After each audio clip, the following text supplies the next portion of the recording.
everyone, and welcome to another episode of 1923 Main Street. Home of the Disney Travel Podcast with the latest Disney travel news. We are your hosts. I am Mike Bellabraddock. And I'm Amelia Bellabraddock.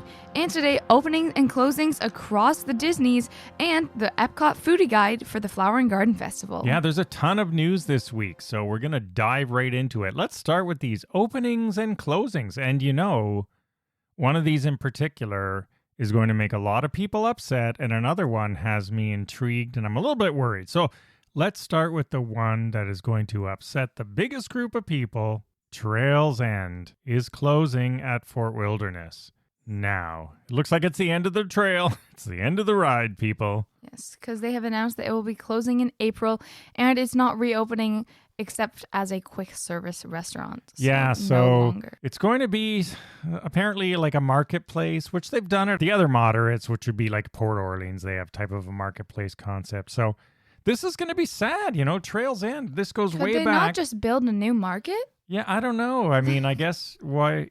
Well, the buffet people aren't going to be happy. I can tell you that, especially the dessert counter people who love to really pile it on at Trails End. And, you know, I like Trails End. For me, it goes way back to the 70s when we used to make custom pizzas there. So if you're listening and you remember those days, you'd go into Trails End, create your own pizza, and it went through a little conveyor belt through the ovens, and then you got your custom-made pizza.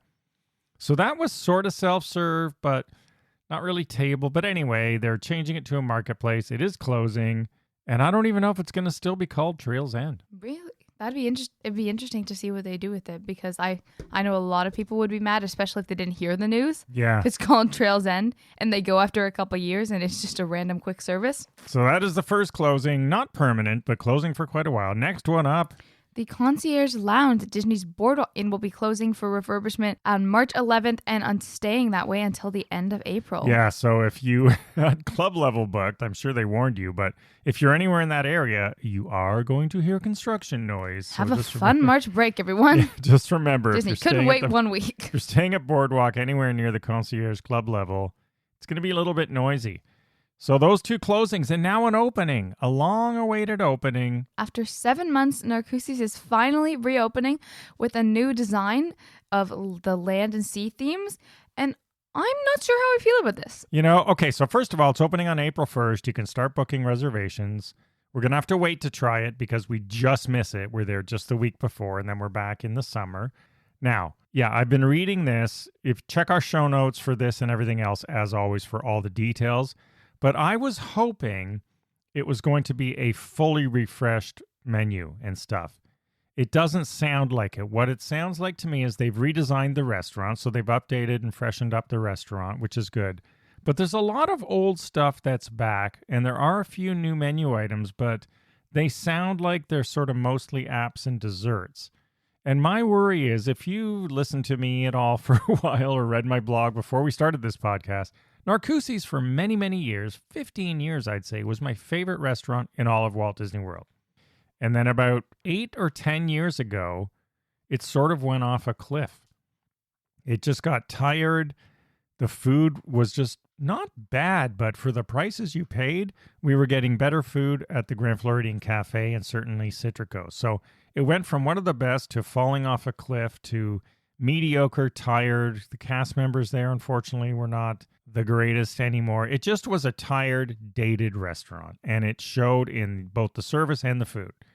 So it went completely off my top 10 list. Now, that's why I've been looking forward to this. So we will try it. They do have a lot of the same things, right? This blackened red fish is back. A lot of the other appetizers and main courses. The filet and lobster is back. So I don't know what's new. They just fixed it up. If maybe they changed like their provider, or if they changed the staff, or maybe it was something like that.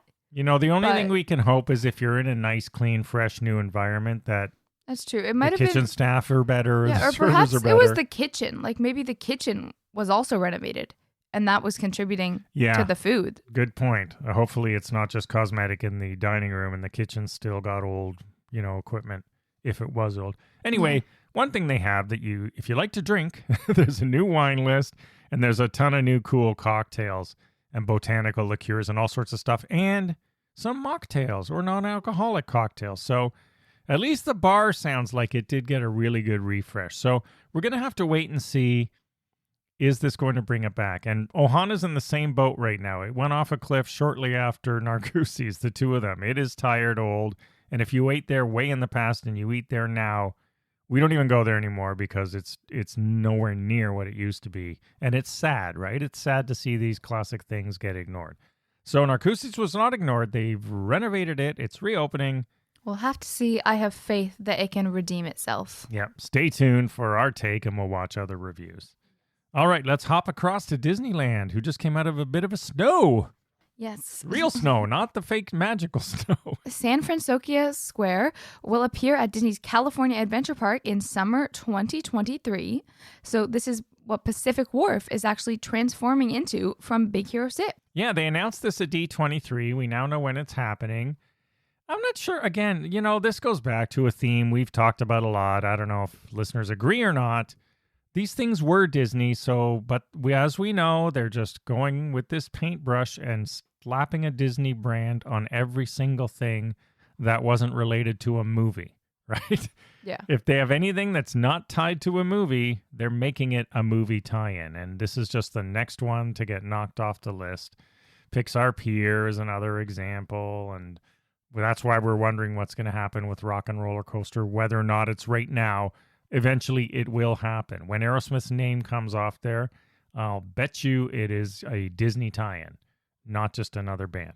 Anyway, it doesn't mean it's bad. It's just, those things are Disney. You don't have to slap a brand. But anyway, this is going to be a mashup of San Francisco and Tokyo. If you have seen the movie, you get it. And you are still going to get those soup bowls. And they've said, some of the favorites are back, but then there'll be also some new things.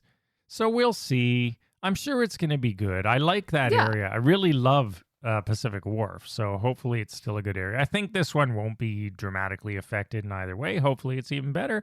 And there is a cool new beer garden. So, well, thank gosh for that. Just like at Narcoossee's, you see my theme. All else fails, there is a new outdoor beer garden coming. Maybe that's their strategy. Yeah. Speaking of new things that are being added. Yes, new theme parks and new dates are added for Disney After Hours events. So EPCOT has been added to the roster. This will start on June 1st. And the price includes, of course, ice cream, popcorn, beverages, select beverages at carts throughout the park. And Disney's Typhoon Lagoon will also have their H2O Glow Nights back on May 20th. And Hollywood Studios will also be adding more dates starting May 3rd. Tickets are now on sale with the usual discounts for DVC members and annual pass holders as well. Yeah, and, not to rain on parades, we don't find these to be good value, quite frankly. You pay a lot.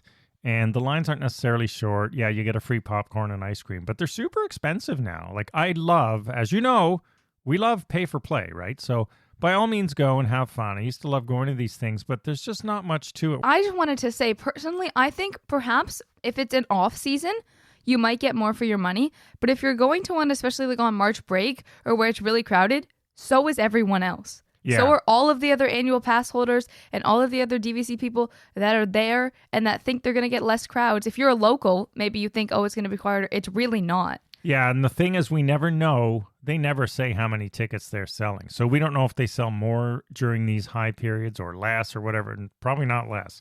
Anyway, there's more dates, so if you love these things, Disney After Hours, there's really no theming to it, at least on like a Villains Night, which wasn't the greatest, but they improved it.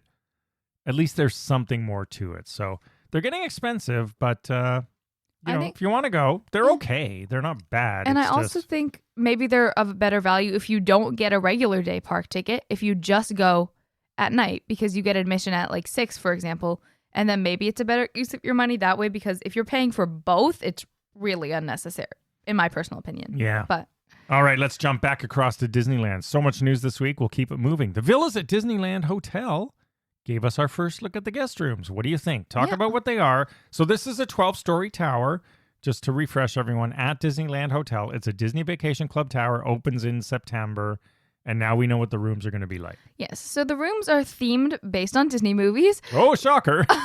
Like The Jungle Book, Sleeping Beauty, Princess and the Frog, and the 1 and 2 bedrooms also feature Fantasia and Princess and the Frog. And there is also a multi-level Grand Villa, which is phenomenal. It sleeps up to 12 and has Disney sprinkled all over the space with a full kitchen, large dining area, double-sided fireplace connecting the living area from the inside to the outdoor balcony. And the first floor also has a primary suite inspired by Bambi, with the second floor featuring 2 bedrooms and ensuite bathrooms from Moana and Frozen, plus the washer-dryer room. Yeah, they say it's a spiral staircase, which I don't know if that appeals to everyone. Frozen fractals all around. But something that really popped out to me when looking at these rooms is the Disneyland Tower feels very Bay Lake-esque, but better. Yeah, it's interesting. I'm starting to get a feel now. So in the old days, as we've been discussing, everything was pretty unique, but now it's becoming, just they're doing so much stuff. They sort of take a concept and repurpose it. So the thing I don't like about Disneyland Hotel is that there's no balconies.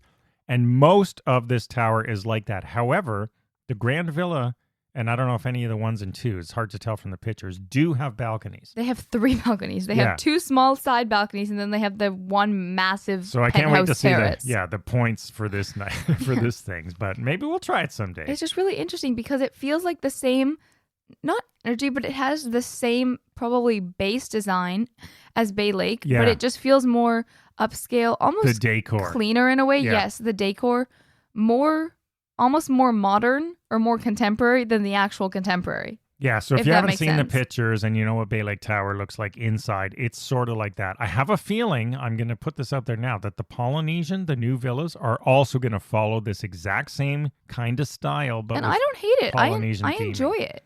I don't know. I used to like when everything was sort of so different. Like Fort Wilderness was Western and Polynesian was Polynesian and Grand Floridian was Victorian. And now it's just like sort of the same furniture with different decor over top of it. But anyway, I guess I miss the old days too. I definitely understand what you mean at Disney World. Disneyland Tower specifically, it never really had a theme. So I don't mind what they're doing with it. I like what they're doing with it. And they do have some little nuances or some little colored furniture for a pop of color. I like it. I think it's nice. I think it goes back to the fun fact that Disneyland Hotel originally was not owned by Disney. Oh. So they just hired someone to build a hotel or someone, they licensed this hotel next to it. Disney eventually bought it. It is very sleek, but the outside, I have to agree, does resemble something that would be made by an outside developer.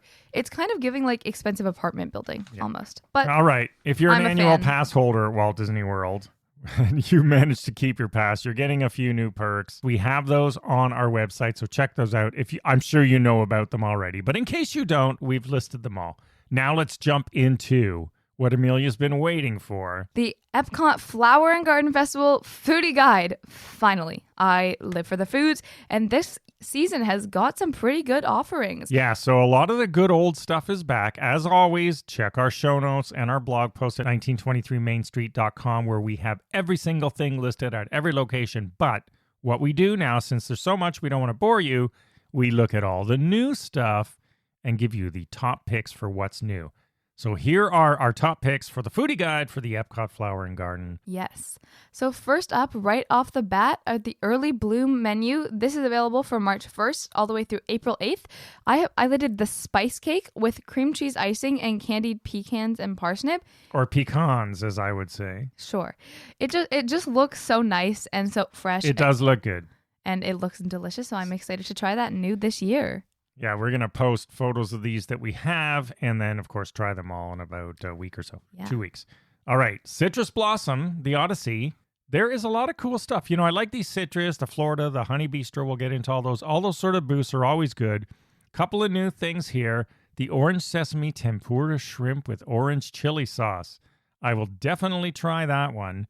And tell me if you're going to like this next one. I've also highlighted here. Everything's new here, but also this is a citrus-baked brie with preserved lemon marmalade, limoncello macerated blueberries, and spiced Marcona almonds. That sounds good. Not for me. Not for you? Limoncello is a cocktail liqueur. Of course it is. Yeah. So All right, over at Florida Fresh, which is Yes. near Disney Traders, so just as you're coming into World Showcase. Yes, this next one for me, which is the Florida Strawberry Shortcake. It's almost like a little sandwich with strawberries sticking out of it. It looks really good. It looks really good, and I'm very excited to try a lot of the sweets this year. As long as it's actually fresh. It is called Florida Fresh, so let's hope it's not If it Florida looks prepackaged and then served as fresh. Exactly. If it looks as fresh as it does in the picture, I am extremely excited to try it. Now, over at the Morocco Pavilion at the Tangerine Cafe, flavors of Medina, there's the hummus trio. So this is traditional hummus, red beet and black garlic hummus, and avocado herb hummus with Moroccan bread and crispy papadam. This is plant-based.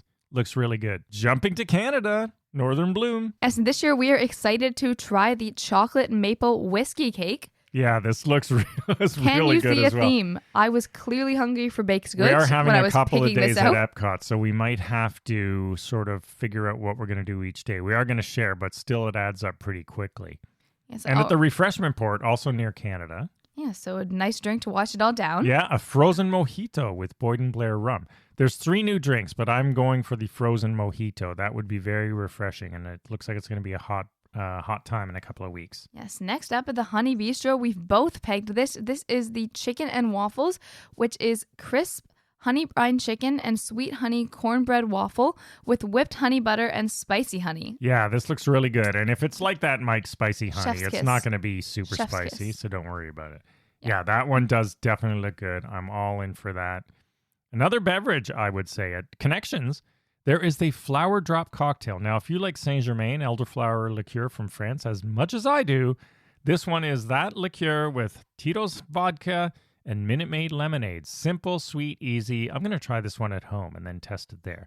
That is at Connections. And then a few more now coming in towards the end of our top picks. In Japan at Hanami, there is a creamy shrimp udon, which is a udon soup with shrimp and spring veggies. Looks really good. And they have a nice beverage there, Sakura Cherry Blossom Pilsner. So it's a beer, cherry beer. I really want to try this one. Yes. And in your favorite pavilion. The France Pavilion, lots of good stuff here, both new and old. Specifically this year, they have the daube de boeuf à la Provençale. Yes. So this is a beef dish with tomato it's all in French, but we'll anglicize it. It's tomato compote. They have gnocchi in it. It says Niçoise. I lived in Nice, so obviously I have to try this one. We'll be so fact-checking that for them. It's a braised beef dish with rosemary and gnocchi and other things. So it sounds quite filling. Yeah, it looks pretty good. And then finally at World Showcase near Disney Traders, the orange cream cold brew is available at Joffrey's. This is a smooth blend of French roast cold brew with orange and vanilla topping with a splash of cream, whipped cream, and coconut shavings on top. Yeah, and you can add Kahlua or coffee liqueur. Or, well, Kahlua is coffee liqueur. Of course. Not sure what they mean by that, but you can make it alcoholic. Yes, and then the final one over at the American Adventure. Well, you'll love this. Also at Joffrey's. This is a key lime cold brew. Love this. I really want to try this. A zesty blend of French roast cold brew with key lime and white chocolate topped with a splash of cream, whipped cream, and graham cracker crumble. Would you drink this? I would like the graham cracker crumble, and that's about it. And as always, you can add Kahlua. And drink around the world. Drink around the world while you eat around the world. All right, so lots of news this week. Lots of openings, closings, lots of new food coming out. We hope you get a chance to enjoy it. We know we will be. And we will keep you posted on if we were right on our selections. Yes. All right, everyone. Thanks for listening. Went a little over this week because there's so much news to talk about. As always, follow along on social media at 1923 Main Street. We'll see you again next week and have a magical day. Bye-bye.